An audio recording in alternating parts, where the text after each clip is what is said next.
if you listen closely. If you listen closely. If you listen closely. If you listen closely. If you listen closely. If you listen closely.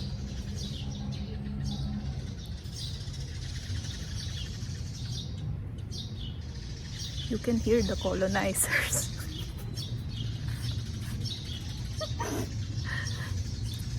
This is done by of course, the Filipino people. But this, let me just show you for a bit. Huh?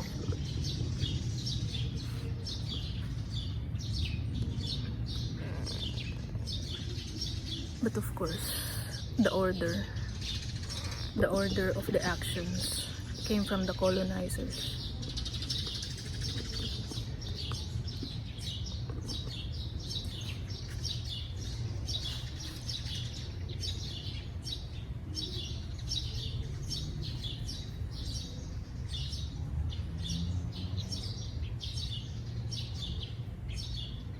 Do you feel like,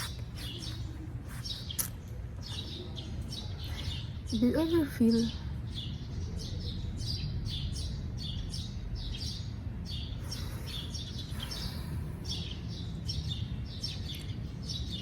like you're a homeless person? Not by material standards, but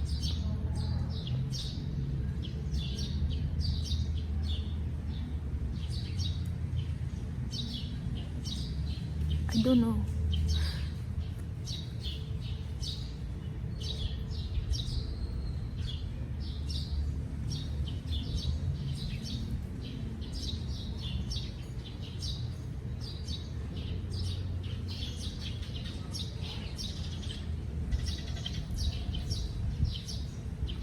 But I feel like here, or I'm not sure if it's also in the other continent where I was some few days ago. Here, it feels, it's very common to forget that you have a name. Like, because we have this sort of endearments, or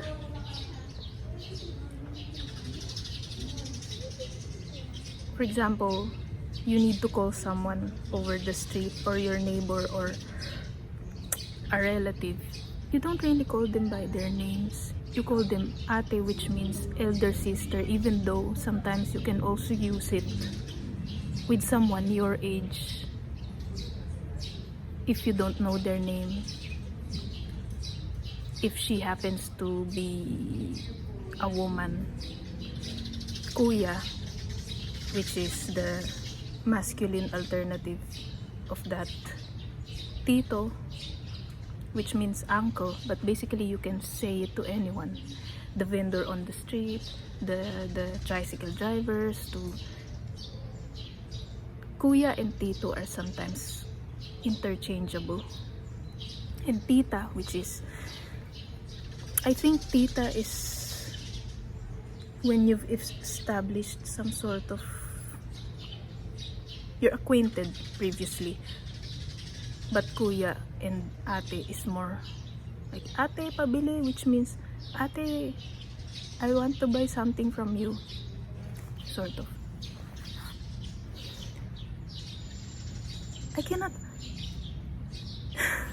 even here, I've been here for a couple of days, but nobody really called me by my name yet. When my mom refers to me, well, my mom don't call me, she just starts a conversation. I think that's also common. And also when my brothers and my sister call me, they don't call me by my name because I'm the eldest kid. They call me ate.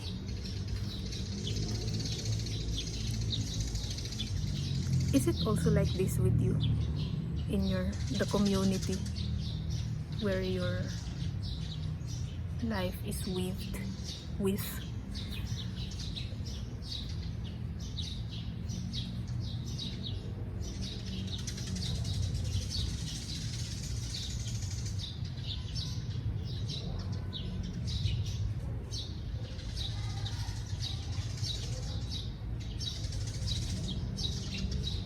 And also, I feel like this place, the Philippines I'm saying, is so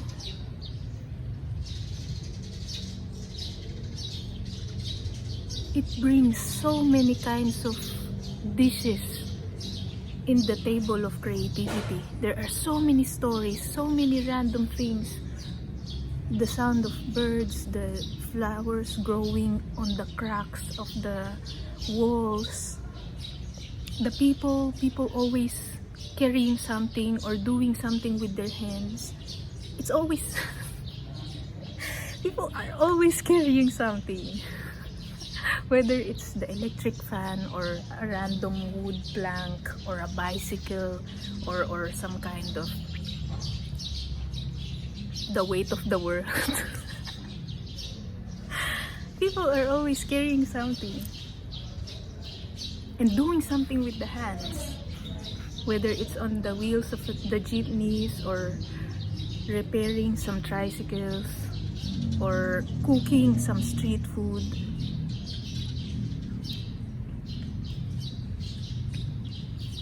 There are people, someone is always saying something to the person next to him. So, can you see my eyes? I hope you can. Because it's so weird to speak with someone and not see their eyes, and yeah.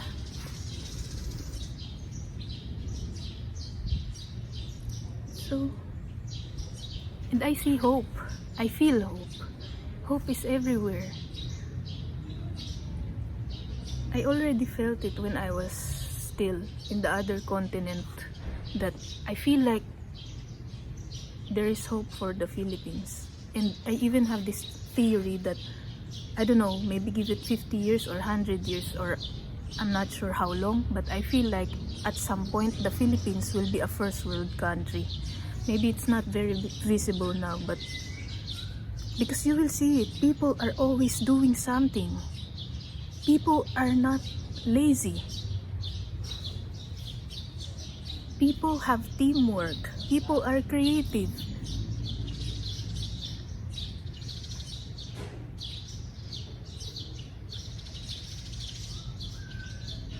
And this is not exclusive to age or gender.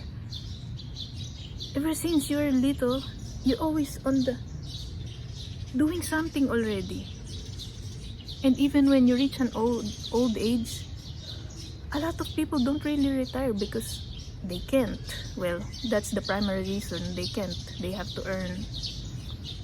They have to feed themselves. But you will see it. You will see it that the only reason why the Philippines is a third world country, it's not because of the masses or the common people. It's because of the lack of good leadership. That's what it is. And the powerful people not doing what they're supposed to do, and even stealing something from the funds of the country that is the result of the blood and the sweat of the people. They steal it, but you will see it. You will see it. Like, where's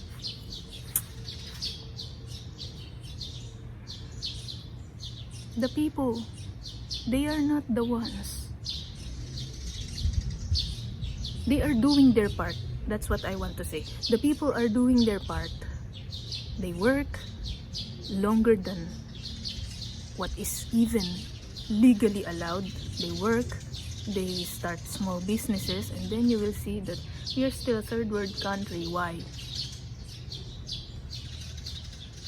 Because there is someone who has responsibilities and not doing them, and abusing, instead of using their power or their authority, abusing the power. And yeah, as a small part of the masses,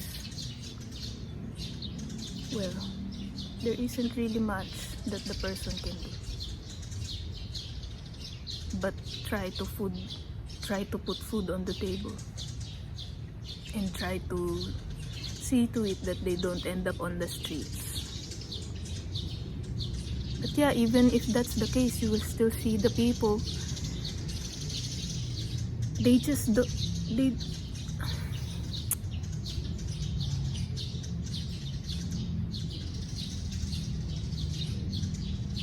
they can still somehow carry their weight and other people's weight gracefully.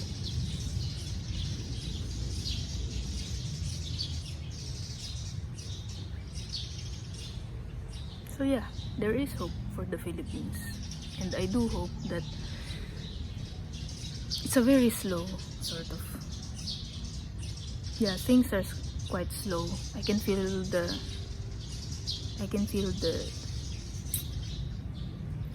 because there's a lot of people. It's overpopulated. Yes, that's true. It's hard to move when you know you have more responsibilities or people depending on you, and yeah, it's slow, but it's not impossible, I think. And I feel so, yeah. Not sure how long, but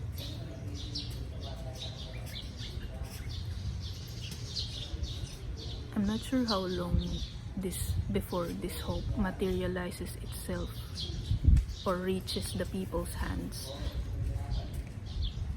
or finish building itself, but I can feel that there is something that's, you know, just building itself slowly. And when a good leader finally stands up, good, not single, good leaders kind of, when they take, for example, when someone becomes the president or the senators, or yeah, when the people finally get someone who has this leadership, a band of someone's, yeah, because I think it's healthier for a nation if the power doesn't solely belong to one entity that has so much power. I think it's better for sure there should be one, but you know, it's spread the power.